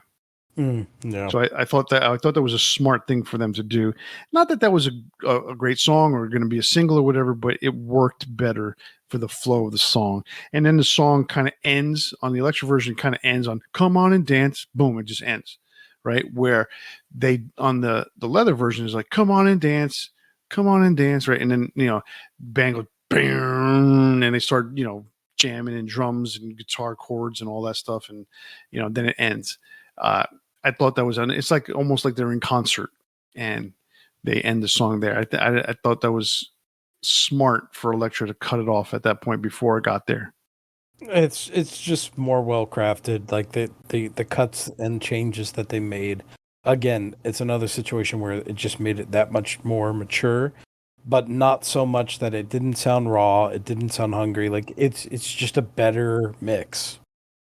Yeah, I agree with you. I mean, when I listen to the two mixes now, and as soon as I put on the Elektra version, you could just tell I mean, it's so thick. The bass is there. It's just so much more pleasant to listen to. Yeah, quite honestly, it's very thin sounding on the Leather Records version. I did, however, buy the Leather Records re-release that Motley Crue put out. God, maybe 20 years ago, something like that. Seems like a long time ago, but I want to say no, it was 18 years ago. I think it was like 2005 or something like that. They released it or they re-released it, put it that way. Because now, Motley Crue can do whatever the hell they want because they own all their recordings. One of the few bands in the world that own all their masters, and they continuously re-release like the new releases that they put out recently, reissues of their albums. Talk about not putting any effort into it. They literally put a cover, CD, boom, goodbye. That was it. Like, no. Well, it goes along with their performance then. Anyhow, let's not get into that part. I one thing I got to say, with all these records that we've just talked about tonight, I personally believe that every single one of them that was remixed, remastered, and re-released deserved it. I think the one record out of all the ones that we've talked about, if they would not have touched it, which it may not have been as successful as it was, but it was probably just as good, was the Godsmack one. Or maybe even the Creed. I think the Creed was, I think both of them would have been successful. I think TNT would have been just as successful. Well, that's a different story because they didn't remix it or anything like that. That was just kind of weird. Yeah. But still, regardless, I think it would have been just as successful in its original form. Oh yeah, I think so too. I didn't see a big reason to do what they did. Maybe dropping School Days and bringing in what song did they bring in for that one? I mean, Little Lover and She's Little Lover. Yeah, those would have been fine. Dropping School Days, it's okay. But I don't see, like what I'm talking about, like with the remix ones, because these bands, it was their first bands and they were independently released. Yeah. Creed, I think Creed's is the closest from one to the other with subtle differences. Godsmack had to do all those changes with the edits because of the samples, stuff like that. So sonically, I think Creed's is the closest. Both of those two albums were successful debut albums. Obviously, Motley Crue had a success, but it wasn't until Shout at the Devil where they really took off. So, but by and large, many people still consider Too Fast for Love to be their best record. I don't, but that's me. All right. So that brings us to our big four for tonight, and we're going to do one that's a little different. Big four Creed songs. I want to hear your 4 songs first. You want to hear mine first? Yes. All right. As you may know, I am not a Creed fan, so picking 4 songs is a tough one. But I'm gonna go with the ones that I remember the most. And the first one, or number 4, is "What If." I remember that being pretty decent song. As far as like, it's a little heavier than probably some of their other stuff. A little more tolerable, and it was a pretty big single, I think, for the time. My number 3 is "My Sacrifice." And it's more, it's somewhat ironic reasons. Just, it's one of those that, like, I just remember listening to constantly because, friends and my sister were just obsessed with Creed at the time. Again, like, I just don't understand how people became so hateful towards Creed. Like, if you liked them, and there's so many people now that say, like, they never liked them, bullshit. Like, there's so many people that were Creed marks. Like, I don't get why there's all the hate for them now, but, Because it's the end thing to do. So my number 2 is "With Arms Wide Open." Yeah, open. With arms? With arms wide open. So you know, the guitar work again, like from Mark Tremonti was always good. So there's that aspect of it. Again, I became a big Alter Bridge fan, so there is that bridge between the two. My biggest gripe with Creed was always Scott Stapp. And I got a better version of Creed with Alter Bridge. Although you Um, left off their big Creedish kind of single from the yeah, greatest because they hits. had much better stuff. And then my number one is Higher. Um, it's so funny to me that maybe it's because there was that religious connotation that people started to dislike Creed. But I mean, how can you take a song like "Can You Take Me Higher" and not think it's something about that? Like if you if you were so blind from the beginning that you didn't make that connection, then I don't really understand. But you know, I think that's probably their best song, like period. Like I really can't think of another song that I would think is better from Creed. Wow. So very surprising. I tell it from for me, I didn't expect you to pick all the pop songs, but for the most part, you were right on there. Um, I mean, "What If" is the heaviest song that you picked. Higher. Here's the funny thing: the whole religious aspect to them really started because My Own Prison and the connotations that they have there with Gabriel at the end and stuff like that of the song.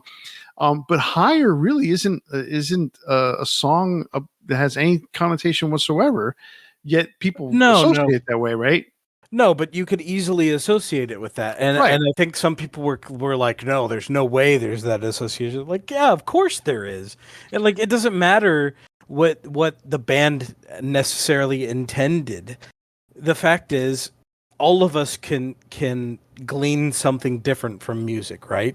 If you hear a song and it hits you one way, then that's your interpretation of it, and that's how it Right. should be. You shouldn't have to go look up the textbook definition of what the band intended. Music it hits you in a certain way, and you appreciate it in a certain way. And if it means something to you, it may not mean the same thing to somebody else because everybody has different life experiences. That's why I like that ambiguousness that of what music is about. I totally agree with you because it's music is however it hits you, and that's the most important thing about it. Okay, so we have zero crossover, which is pretty interesting. But again, I'm a little bit more knowledgeable about Creed than you are. I'll Um, admit I didn't go into depth and listen to every Creed song. I didn't want to torture myself.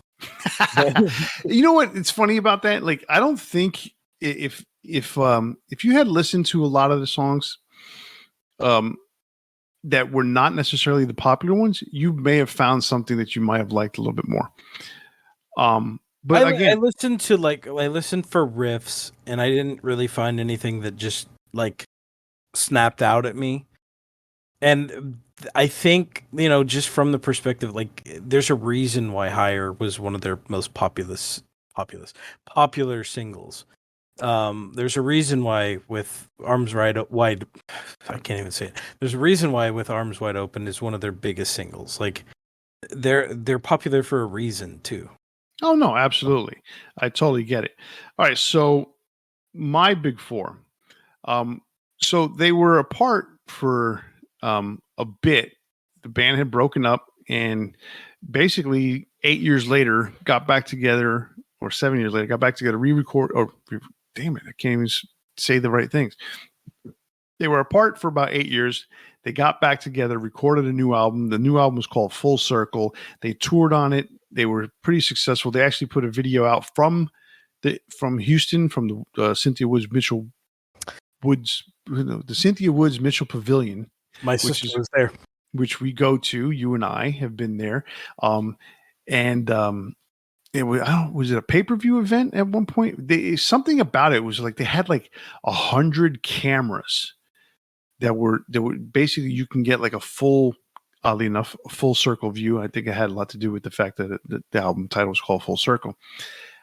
Anyhow, the album Full Circle had a single called Overcome, and that's my number 4 song. It's probably became one of the straightforward, heavier songs, and it also was the